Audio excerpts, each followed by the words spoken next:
بسم اللہ الرحمن الرحیم۔ السلام علیکم۔ ذہنی طور پر انسان مضبوط کیسے بنے؟ مہینے میں کم از کم ایک بار کوئی مشکل کام کریں۔ نمبر 2، کتنا سفر رہ گیا ہے کے بجائے کتنا سفر طے ہو گیا ہے کہ خوشی منائیں۔ نمبر 3، برائی کا جواب اچھائی سے دے دیں۔ نمبر 4، دن میں شعوری طور پر کم از کم 15 منٹ خاموش رہیں۔ نمبر 5، اپنی زندگی کے اہم لوگوں کے ساتھ وقت گزاریں۔ نمبر 6، اپنی طاقت ماضی کے ماتم اور مستقبل کے خوف میں صرف کرنے کے بجائے حال پر لگائیں۔ نمبر 7، خود پر تنقید کرنے سے پرہیز کریں۔ نمبر 8، حالت اور حالات کے بجائے حل پر توجہ دیں۔ نمبر 9، میں کیا نہیں کر سکتا کے بجائے میں کیا کر سکتا ہوں پر غور کرنا شروع کریں۔ نمبر 10، زندگی میں ذہنی طور پر تکلیف کے لیے تیار ہو جائیں۔ نمبر 11، اللہ تعالیٰ نے جو آپ کو نعمتیں دی ہیں ان کی ایک لسٹ بنائیں اور اسے بار بار پڑھیں۔ اب ذہن مضبوط کرنے کی وجہ کیا ہے؟ ذہن مضبوط کیوں ہونا چاہیے؟ جو لوگ ذہنی طور پہ مضبوط ہوتے ہیں وہ زندگی میں نئی تبدیلیاں لے کے آنے سے بالکل بھی نہیں گھبراتے۔ وہ اپنی غلطی کو قبول کرنے سے بالکل بھی نہیں کتراتے، بلکہ وقت ضائع کیے بغیر معافی مانگنا بہتر سمجھتے ہیں۔ وہ کبھی بھی ان باتوں کے اوپر توجہ نہیں دیتے ہیں جو چیزیں ان کے کنٹرول میں نہیں ہوتی۔ جو لوگ ذہنی طور پر مضبوط ہوتے ہیں وہ کبھی بھی اپنی ذات کو دوسروں کے حوالے نہیں کرتے، بلکہ وہ خود کو بہتر طور پر بیان کرنے کی کوشش کرتے ہیں۔ جو لوگ ذہنی طور پر مضبوط ہوتے ہیں وہ ہر انسان کو خوش کرنے کی کوشش نہیں کرتے۔ ذہنی طور پر مضبوط لوگ کبھی بھی اپنے ماضی میں نہیں رہتے، بلکہ وہ خود کو زمانہ حال میں رکھنے کی کوشش کرتے ہیں۔ جو لوگ ذہنی طور پر مضبوط ہوتے ہیں وہ کبھی بھی نئے چیلنجز کا سامنا کرنے سے نہیں گھبراتے۔ وہ کبھی بھی زندگی میں ایک بار کی ناکامی کے بعد دوبارہ کوشش کرنے سے نہیں ڈرتے، بلکہ بار بار کوشش کرتے رہتے ہیں۔ اسی لیے اپنے آپ کو مضبوط کریں۔ اللہ تعالیٰ سے دعا ہے اللہ پاک آپ کو دن رات اپنی نعمتوں، رحمتوں اور برکتوں سے مستفید فرمائے اور دشمنوں کے شر اور ان کی نظر بد اور بد دعاؤں سے محفوظ رکھے اور اپنے حفظ و امان میں رکھے۔ اللہ پاک آپ کو ہمیشہ پھولوں کی طرح ہنستا اور مسکراتا رکھے، آمین یا رب العالمین۔ آج انشاءاللہ سورہ الحجرات کی آیت نمبر 12 کی تفسیر، جہاں سے پچھلی ویڈیو میں سلسلہ ٹوٹا تھا، آج انشاءاللہ وہیں سے سٹارٹ کرتے ہیں۔ اعوذ باللہ من الشیطان الرجیم، بسم اللہ الرحمن الرحیم۔ اس سے معلوم ہوا کہ افراد ہی کے لیے نہیں، خود اسلامی حکومت کے لیے بھی یہ جائز نہیں ہے کہ وہ لوگوں کے راز ٹٹول کر ان کے گناہوں کا پتہ چلائے اور پھر انہیں پکڑے۔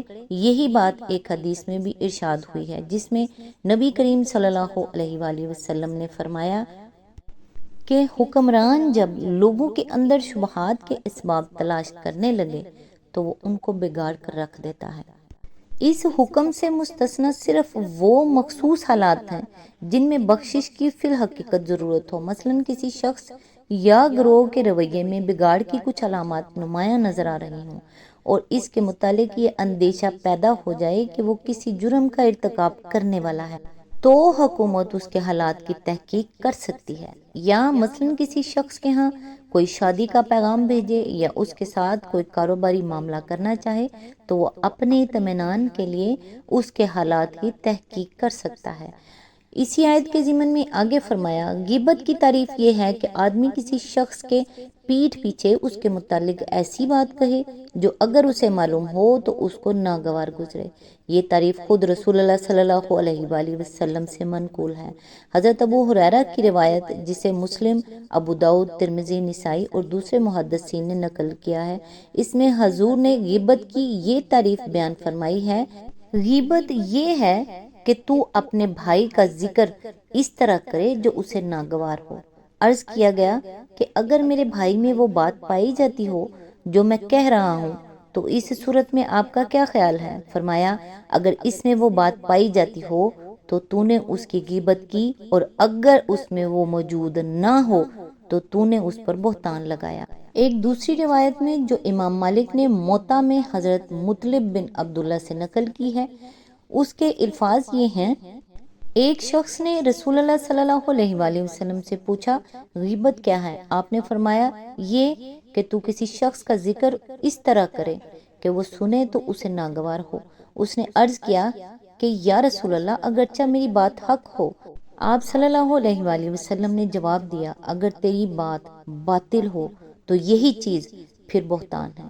ان ارشادات سے معلوم ہوا کہ کسی شخص کے خلاف اس کے پیچھے جھوٹا الزام لگانا بہتان ہے، اور اس کے واقعی عیوب بیان کرنا غیبت۔ یہ فعل خواہ صریح الفاظ میں کیا جائے یا اشارہ اور کنایا میں، بہر صورت حرام ہے۔ اسی طرح یہ فعل خواہ آدمی کی زندگی میں کیا جائے یا اس کے مرنے کے بعد، دونوں صورتوں میں اس کی حرمت یکساں ہے۔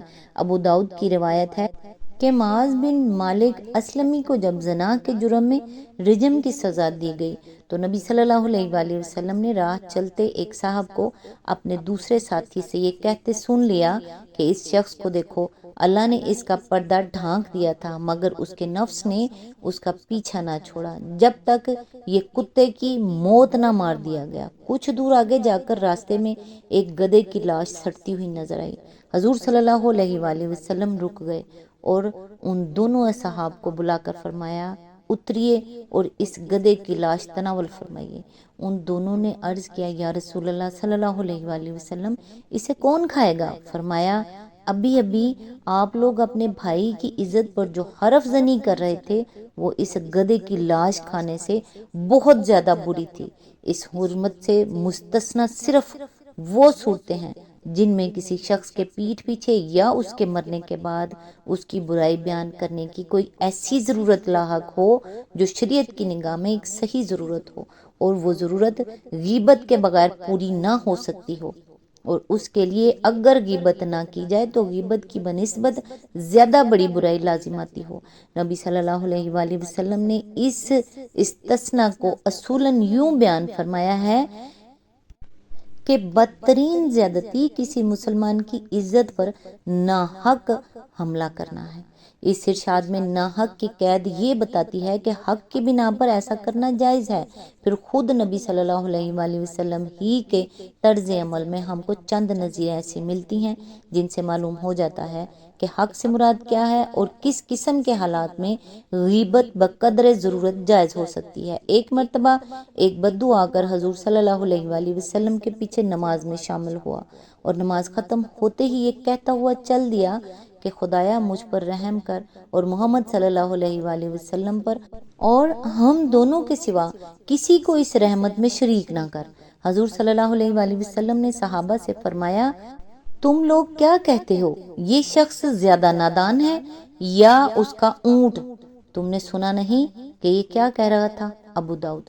یہ بات حضور صلی اللہ علیہ وآلہ وسلم کو اس کے پیٹھ پیچھے کہنی پڑی کیونکہ وہ سلام پھرتے ہی جا چکا تھا۔ اس نے چونکہ حضور صلی اللہ علیہ وآلہ وسلم کی موجودگی میں ایک بہت غلط بات کہہ دی تھی، اور آپ کا اس پر خاموش رہ جانا کسی شخص کو اس غلط فہمی میں ڈال سکتا تھا کہ ایسی بات کہنا کسی درجے میں جائز ہو سکتا ہے۔ اس لیے ضروری تھا کہ آپ صلی اللہ علیہ وآلہ وسلم اس کی تردید فرمائیں۔ ایک خاتون فاطمہ بنت قیس کو دو صاحبوں نے نکاح کا پیغام دیا، ایک حضرت معاویہ، دوسرے حضرت ابو جہم۔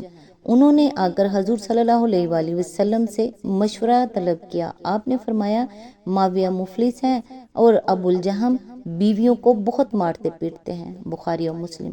یہاں ایک خاتون کے لیے مستقبل کی زندگی کا مسئلہ درپیش تھا اور حضور صلی اللہ علیہ وآلہ وسلم سے انہوں نے مشورہ طلب کیا تھا۔ اس حالت میں آپ نے ضروری سمجھا کہ دونوں صحابوں کی جو کمزوریاں آپ کے علم میں ہیں وہ انہیں بتا دیں۔ ایک روز حضور صلی اللہ علیہ وآلہ وسلم حضرت عائشہ کے ہاں تشریف فرما تھے۔ ایک شخص نے آ کر ملاقات کی اجازت طلب کی۔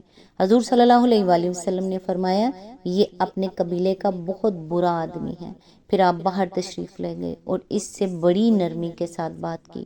گھر میں واپس تشریف لائے تو حضرت عائشہ نے عرض کیا، آپ نے تو اس سے بڑی اچھی طرح گفتگو فرمائی، حالانکہ باہر جاتے وقت آپ نے اس کے متعلق وہ کچھ فرمایا تھا۔ جواب میں آپ صلی اللہ علیہ وآلہ وسلم نے فرمایا، خدا کے نزدیک قیامت کے روز بدترین مقام اس شخص کا ہوگا جس کی بد زبانی سے ڈر کر لوگ اس سے ملنا جلنا چھوڑ دیں۔ بخاری و مسلم۔ اس واقعے پر غور کیجئے تو معلوم ہوگا کہ حضور صلی اللہ علیہ وآلہ وسلم نے اس شخص کے متعلق بری رائے رکھنے کے باوجود اس کے ساتھ اچھی طرح بات چیت تو اس لیے کی کہ آپ کا اخلاق اسی کا تقاضا کرتا تھا، لیکن آپ کو یہ اندیشہ ہوا کہ آپ کے گھر والے آپ کو اس سے مہربانی برتتے دیکھ کر کہیں اسے آپ کا دوست نہ سمجھ لے اور بعد میں کسی وقت وہ اس کا ناجائز فائدہ نہ اٹھائے۔ اس لیے آپ نے حضرت عائشہ کو خبردار کر دیا کہ وہ اپنے قبیلے کا بہت برا آدمی ہے۔ ایک موقع پر حضرت ابو سفیان کی بیوی ہندہ بن عتبہ نے آ کر حضور صلی اللہ علیہ وسلم سے عرض کیا کہ ابو سفیان ایک بخیل آدمی ہے، مجھے اور میرے بچوں کو اتنا نہیں دیتے جو ضروریات کے لیے کافی ہو۔ بخاری و مسلم۔ بیوی کی طرف سے شوہر کی غیر موجودگی میں یہ شکایت اگرچہ غیبت تھی، مگر حضور صلی اللہ علیہ وسلم نے اس کو جائز رکھا، کیونکہ مظلوم کو یہ حق پہنچتا ہے کہ ظلم کی شکایت کسی ایسے شخص کے پاس لے جائے جو اس کو رفع کرا سکتا ہو۔ سنت رسول صلی اللہ علیہ وسلم کی ان نظیروں سے استفادہ کر کے فقہاء و محدثین نے یہ قاعدہ اخذ کیا ہے کہ غیبت صرف اس صورت میں جائز ہے جبکہ ایک صحیح یعنی شرعاً صحیح غرض کے لیے اس کی ضرورت ہو اور وہ ضرورت اس کے بغیر پوری نہ ہو سکتی ہو۔ پھر اسی قاعدے پر بنا رکھتے ہوئے علماء نے غیبت کے حسب ذیل صورتیں جائز قرار دی ہیں۔ آج تک کے لیے بس اتنا ہی، نیکسٹ انشاءاللہ یہیں سے سٹارٹ کریں گے کیونکہ اس کی تفسیر ابھی بھی کافی لمبی ہے، لہٰذا ویڈیو لمبی ہو جائے گی۔ تو نیکسٹ انشاءاللہ یہیں سے سلسلہ سٹارٹ کریں گے جہاں سے ٹوٹ رہا ہے۔ تب تک کے لیے دعاؤں میں یاد رکھیے گا۔ اللہ حافظ۔